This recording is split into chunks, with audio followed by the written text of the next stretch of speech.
Hey gang, let's do a little D&D talk. So we've got the new Spelljammer Adventures in Space set that came out, just released today. This is a wonderful collection that is, it's mostly meant for dungeon masters, but really this is something that some players will be able to get a little bit of appreciation out of. It comes in three distinct books, and then what we'll look at first, the DM screen.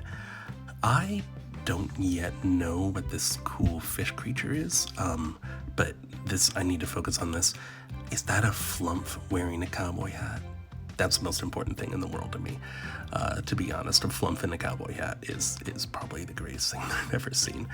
The art on these is beautiful. As you can tell, this is all about space.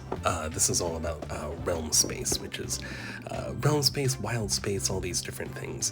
There's basically what you see when you look in the sky when you're in a D&D universe. The Spelljammers occupy the astral plane up here, where you can basically go around in space and have adventures. We've got a nice little look at the cosmology. The DM screen has a lot of rules about, as you see, suffocation and weightlessness, the kind of things you need to worry about in space. In addition to a random encounter table for wild space encounters, astral sea encounters, which is going to be like deep space voyages and that sort of thing, as I understand it. What else? We've got ship encounters, like the different other spaceships, other Spelljammer ships that you might see while you're there. And this is really important for all of this, is a bunch of crib notes for ship situations, combat, what's inside of the ship, the different aspects of the ship that you're going to have to know about if you're going to be piloting them or worrying about battle between them. That's really great. So let's look at one of the first books here. We've got, this is Boo's Astral Menagerie. If you're not familiar with Minsk and Boo already, Minsk is that human, and Boo is the little miniature giant space hamster who is sitting on his shoulder. They're both wonderful and amazing champions. The champions of Baldur's Gate, some of the greatest in the Dungeons & Dragons storytelling. So let's go ahead and open it up. We're going to go to page 1. You know, if you didn't know, this is, there's a nice picture of Boo there about to tear your eyes out. If you didn't know, a little fun aspect of the D&D books is this small disclaimer that they have here on the front of every one of the covers. If you've never looked, go open up one of your covers and check out the disclaimer and have a good time with it. So yeah, let's see. We're starting with a lot of the rules that are on the Dungeon Master screen there with random encounters and such. Astral elves. This is pretty cool. Elves in space. That actually makes a lot of sense that elves would be from space. We've got the auto gnomes there on the left, kind of robot gnomes that everybody's excited about. There's those big whale creatures that I was looking at. What are those called? Kindori? Oh, those look really cool. Okay. All right, we're gonna have to, I don't know if I want to go hunting for whales. I don't know if I want to make my party hunt after a whale, but it might be cool to have a space whale to fight. Oh, no, I want a lunar dragon. Yes, we're gonna have to fight a space dragon. Oh my god, that's beautiful. Look at that creature. Oh, good. And we got all the traditional sizes and Murder Comet? What in the... Oh, this book is amazing. I'm going to have to spend a lot of time reading these things and find some way to get my players to space as soon as possible. Oh my god, a space guppy? That is adorable. You just get to ride around a little space fish. Look at that. Okay, I want a space guppy. This is... Wait, hold on. I'm very upset. Wizards, what have you done? No. Space clown. Okay, so we have killer clowns from outer space. We've put killer clowns from outer space inside of Dungeons & Dragons. I'm going to be rescinding my Dungeon Master's license and burning all my books. Thank you very much. There we go. This is an official stat block for Boo, Space Hamster. The tiny version, the miniature giant space hamster version. So all my wishes have been fulfilled. I can now actually have Boo in my game, and it'll be official. This is great. There's a lot of really cool monsters in this book. I think the Mind Players are going to have a great time running around in space as soon as they can get a hold of this one. As soon as I can find a way to get them in space. Next we have the Light of Zarsis. I'm going to guess that that's pronounced Zarsis.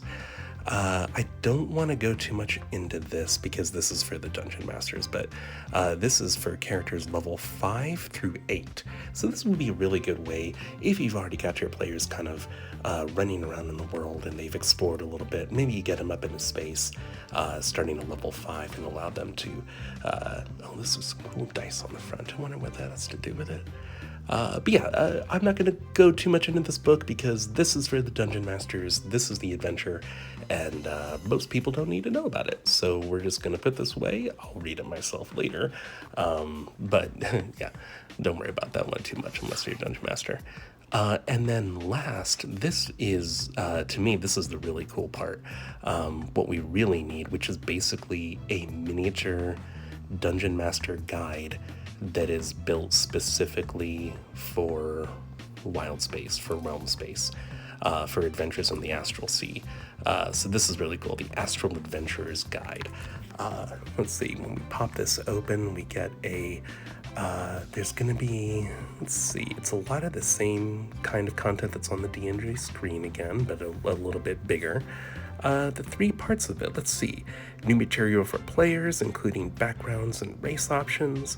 Chapter 2 is rules for spell jamming, and Chapter 3 is a setting, basically, a city. The Rock of Brawl, okay. So that people can kind of get a sense for what cities and places would be like here. All right, we got new races, the Astral Elf and the Auto Gnome. That's pretty cool. GIF, you can finally be a GIF, which is basically a space hippo. I love the GIF. These guys are, oh boy, they're so much fun. Make sure to give your GIF a really stupid name, like really dumb. Plasmoids. Okay, that's weird. You could just be an ooze now. I feel like somebody, a wizard. Ooh, somebody got their wish. I think that somebody got their wish told here. That is, I don't know who wants to be goo, but there you go. I'm just gonna live my life as a goo boy. And some Thrycreen. Don't know too much about them other than they seem pretty cool. Let's see, we've got a lot of information here about the actual astral sea, and oh, there we go, some spells that are useful for people who have to do astral adventuring, and some magic items. Again, mostly for the DMs, so, you know, don't worry too much about that as a player. And expanded rules about ship-to-ship combat. Alright, I think we're gonna skip through this pretty quickly because this looks like a bunch of ship stats. And probably don't need to worry too much about that again, unless you're actually playing in it, but lots of different ship options that we can have. And then there we go, the Rock of Brawl. I'm gonna say Brawl, that sounds a lot better. Yeah, it just looks like a really cool big city that you can plop your players down into, and the kind of things that would be there. A happy beholder. I really don't like the idea of a smiling beholder. And there we go, we got a map, so that you can pop it open and you can kind of put that down on your table and show people what they're looking at.